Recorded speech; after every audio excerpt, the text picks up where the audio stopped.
All right, welcome back. We got another day, another ceiling fan installation.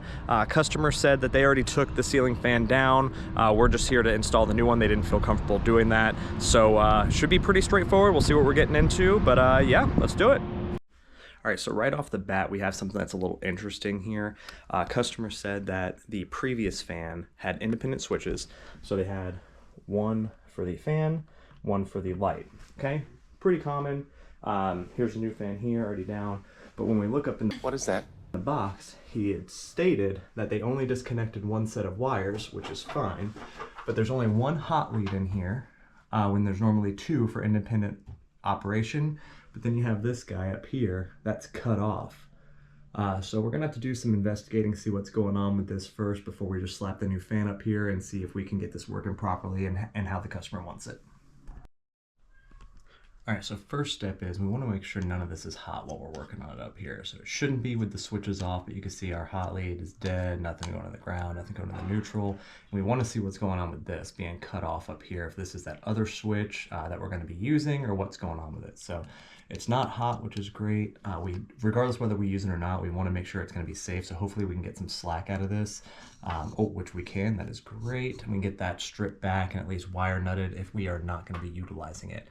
Next step is going to be taking the switches apart after we strip this back and see if we can get power up here and we know where it's going.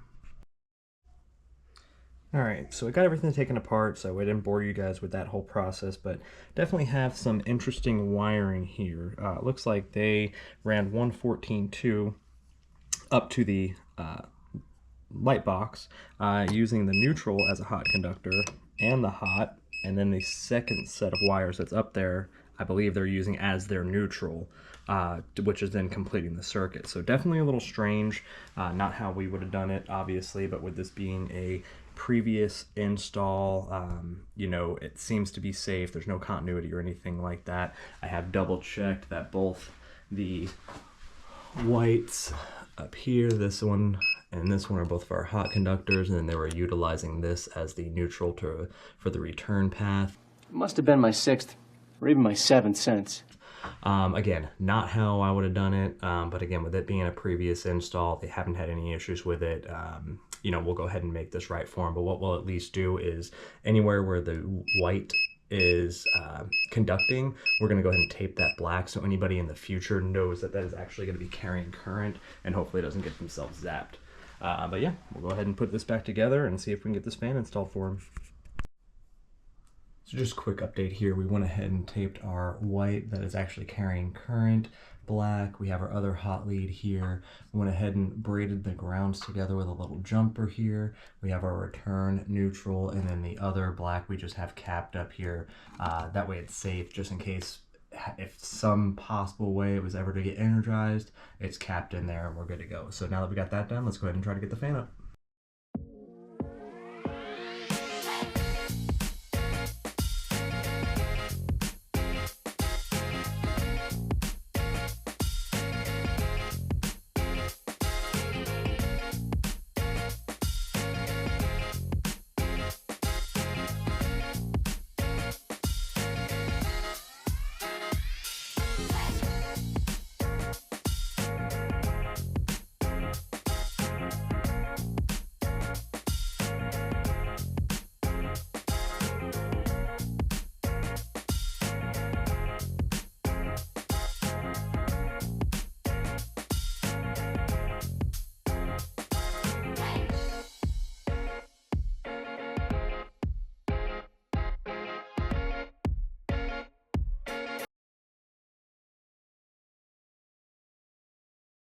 I did it!